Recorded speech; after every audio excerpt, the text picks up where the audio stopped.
stepping out. Seatbelt. The cheers that once echoed through Omaha have faded, replaced by quiet questions. An internal police investigation into the night involving Terence Crawford has reached its conclusion, but the debate over what truly happened has just begun. Supporters, officials, and citizens all see the event through different eyes. In this story, we explore the night, the findings and the reactions shaping its aftermath. Subscribe and stay with us as we uncover how one moment changed the city's calm. Hours after a parade honored Terence Crawford as Omaha's pride, the streets that had echoed cheers grew quiet. His convoy rolled through downtown in the early morning calm, the same city where he had risen from struggle to world champion. The vehicle he drove was new, still without permanent plates. Police later said it appeared to move too fast, though no radar reading was taken. For Crawford, this was supposed to be an ordinary ride home after a night of celebration. Instead, the moment turned into a confrontation that would question how heroes are treated when the lights go out. In a city that had just celebrated its champion, an unexpected stop was about to become one of the most talked about encounters in modern boxing. The silence of downtown Omaha was broken by flashing lights. Officers said they saw a gun near the driver's floorboard and acted within moments. One officer drew his weapon, another moved to the passenger side. Inside the vehicle were 4 people, including Crawford and his licensed security guard. None of them resisted or made a sudden move, but the atmosphere changed instantly. 4 lives facing the barrel of a gun on the very streets that had just celebrated their champion. The officers ordered everyone out of the car. According to the official account, Crawford complied without confrontation. He was briefly handcuffed as the scene was secured, then questioned while the officers checked identities. No one was arrested. The gun found in the car was legally owned. After roughly half an hour, the officers released Crawford with a citation for reckless driving, a lesser offense than the alleged speeding that began it all.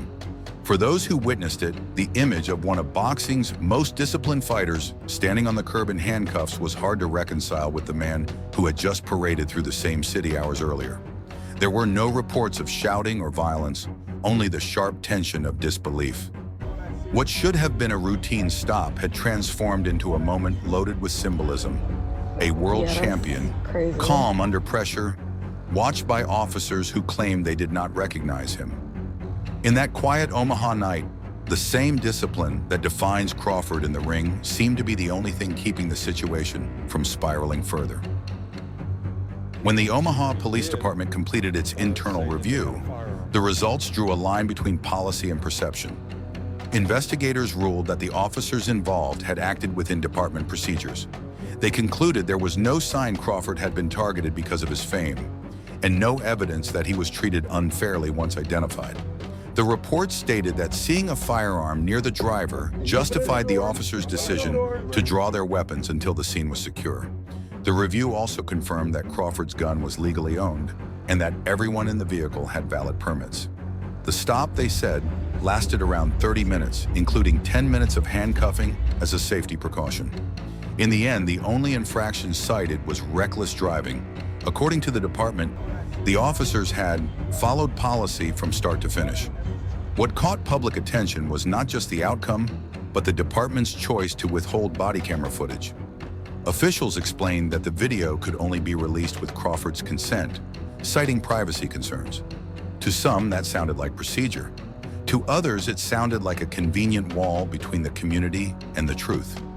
The city now had a clear official story, but whether people would believe it was another matter entirely. Standing beside Omaha's mayor, Police Chief Todd Schmatterer defended his department's conclusion, yet acknowledged the tension hanging over the city. He stated that the officers had the right to control the scene once a gun was visible, and that their decision to draw weapons aligned with official policy. Still, he admitted that the moment offered lessons. He called for a review of procedures to ensure future stops involving legal firearms would not escalate in the same way. His tone was firm but cautious, aware that every sentence would be measured against the public's doubt. The mayor, John Ewing Jr., followed with a call for unity. He praised Crawford as a symbol of local pride and urged both citizens and officers to use this incident as a chance to learn rather than divide. Together, they tried to calm the growing storm, balancing acknowledgement of community frustration with an insistence that protocol had been followed. For a city that had just cheered its champion through crowded streets, their message was simple but uneasy. The system worked as written, but not everyone believed it worked as it should. Among those inside Crawford's vehicle was Qasim Shabazz, his longtime head of security. Shabazz later described the night not as a misunderstanding, but as a moment of fear.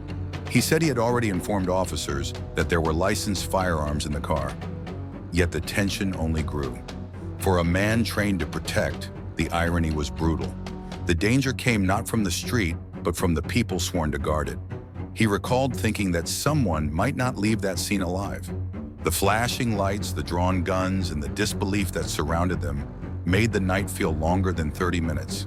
Shabazz insisted that no one in the car posed any threat and that Crawford remained calm, respectful, and silent throughout, trusting the situation to resolve without resistance. For Crawford himself, there has been no detailed public response since the investigation closed. Local outlets reported that he was traveling abroad when the department announced its findings and had not yet been formally interviewed by investigators. His silence has only deepened the curiosity about what he felt in that moment. Inside the car that night were 4 people who knew discipline and composure, but not even that could erase the image of a champion standing unarmed before a drawn gun in his own city. When the report was released, Omaha's conversation turned restless. Local radio hosts, community leaders, and fans who had filled the streets for Crawford's parade now filled comment sections with doubt. Many questioned how a man celebrated hours earlier could be held at gunpoint in the same city without anyone being held accountable. News outlets across the country summarized the findings, noting that no radar had confirmed speeding and that the body camera video remained unseen. Community forums demanded its release, arguing that transparency was the only way to rebuild trust. Others defended the officers, pointing to the split-second nature of such encounters and the risks they face each day. The divide was sharp but familiar. In a city proud of its champion and cautious of its own image, people searched for clarity and fairness. What emerged instead was a reminder that truth in moments like these is rarely accepted simply because it is written in a report. As the city tried to settle, the arguments only grew louder. At the center of it all was a simple question. Did the officers act out of caution or out of bias? The Omaha Police Department said the stop followed procedure from start to finish. Yet to many, the missing video felt like a locked door between the public and the truth. Officials claimed it could be shown only with Crawford's consent, a rule meant to protect privacy. Critics saw that rule as protection of another kind. The issue of speed added another crack in confidence. The police report cited reckless driving, but no radar confirmed how fast the car was moving. To some, that detail turned the entire stop into a matter of judgment, not proof. Then came the conversation about Nebraska's permitless carry law. Supporters of the officers argued that the new rule, allowing adults to carry concealed weapons without a permit, made stops like this more dangerous.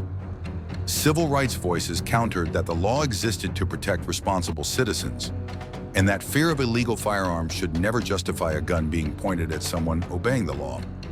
In interviews and online forums, people spoke less about Crawford's fame and more about what the encounter symbolized.